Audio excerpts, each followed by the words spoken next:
A former coach at both Hampton and Norfolk State, Phyllis Sweat enjoyed an accomplished career not only as a coach, but also a teacher, administrator, leader, and more.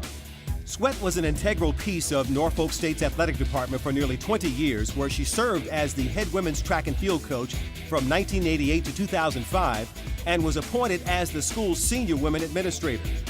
In her early days at Norfolk, the department was a member of the NCAA's Division II and won a total of 18 CIAA conference championships between cross country and track and field in an 8-year span from 1988 to 1996. The Spartans also earned 4 runner-up national team finishes at the NCAA track and field championships during that time. After transitioning to Division I, Norfolk won 2 more conference titles in the MEAC, capturing the 2000 indoor championships and the 2001 outdoor championship. Sweat was also the head coach at Hampton University from 1978 to 1988. Hampton's 4x100-meter relay won the 1987 Penn Relays College Championship of America with a time of 44.18 seconds, the fastest winning time in relays history. All told, while coaching at Hampton and Norfolk State, Sweat earned the CIAA Track and Field Coach of the Year award 9 times. She was the NAIA National Coach of the Year in 1981 while at Hampton and was voted the NCAA Division II Coach of the Decade in 1991.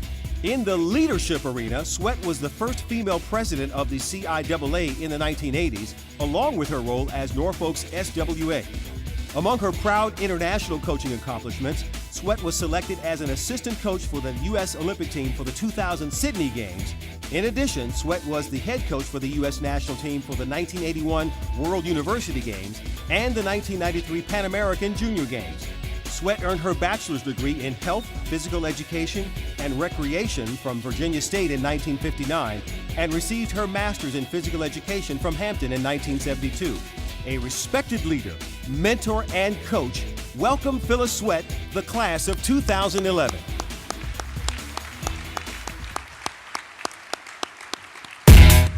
And we welcome Phyllis Sweat to the stage, and presenting the award after she makes her comments, Rhonda Berard, women's head coach at Norfolk State.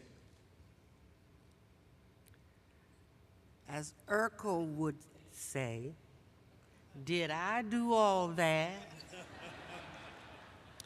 Maybe that is why my hair is the color that it is now. Good evening, ladies and gentlemen. Tonight is a very special one for me in that I am being inducted into the U.S. Track and Field and Cross Country Coaches Association Hall of Fame. I never dreamed that I would receive such an honor since I never aspired to be a coach, even though my first job as a physical education teacher required that I coach girls basketball. I never played basketball. I never ran track. But I did attend Virginia State College, now Virginia State University, where I majored in health, physical education, recreation, and dance, and received a solid foundation in all sports, preparing to be a teacher. This was in 1955, and women in that time in small colleges did not have the opportunity to compete intercollegiately, to develop the skills they acquired in the classroom.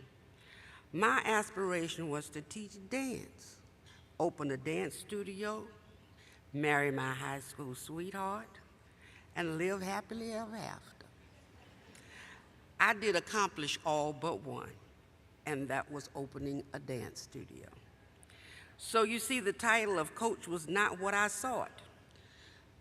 The dictionary defines coach as an athletic instructor or trainer. I only wanted to be a dance instructor, but as fate would have it, I was successful as a basketball coach after extensive reading, use of my college training, and a little luck. How did I get into track and field? Ironically, it was through dance. The dance instructor at Hampton University, now it was Hampton Institute at the time, now Hampton University, asked me to take over her dance classes for a year while she pursued her PhD degree.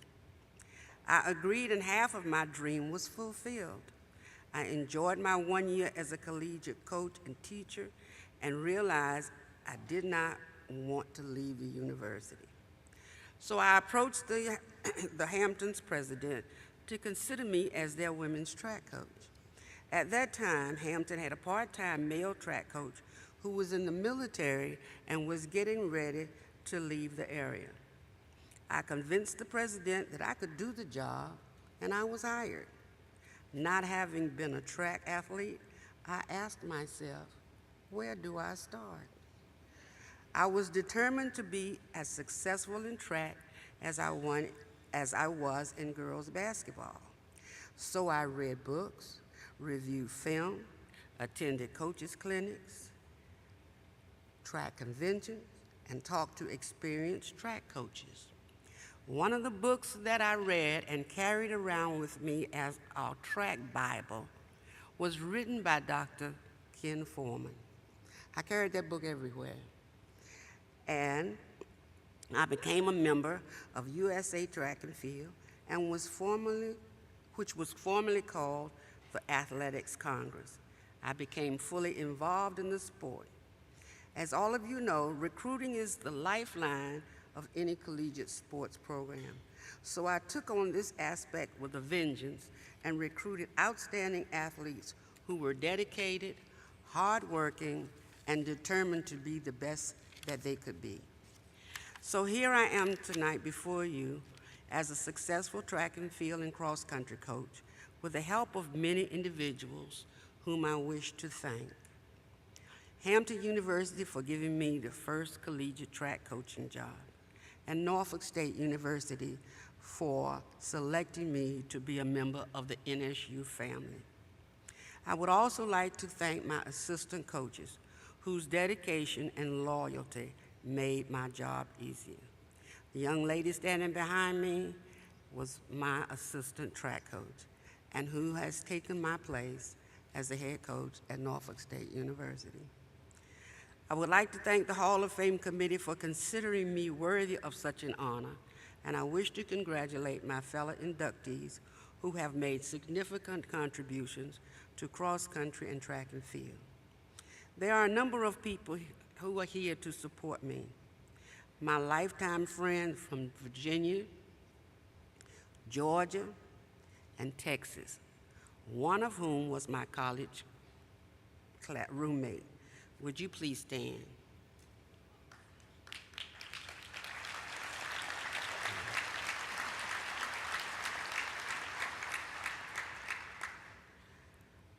I would like for my family who came with me and have been a truly integral part of my success.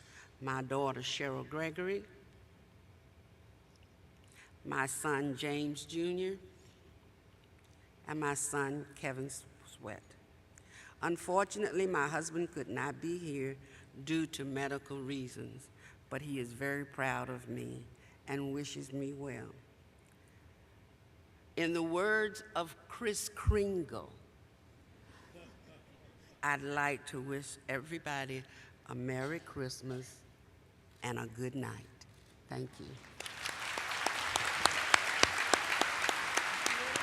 Congratulations to Phyllis Sweat, also known as LaVerne Sweat, Hall of Fame inductee.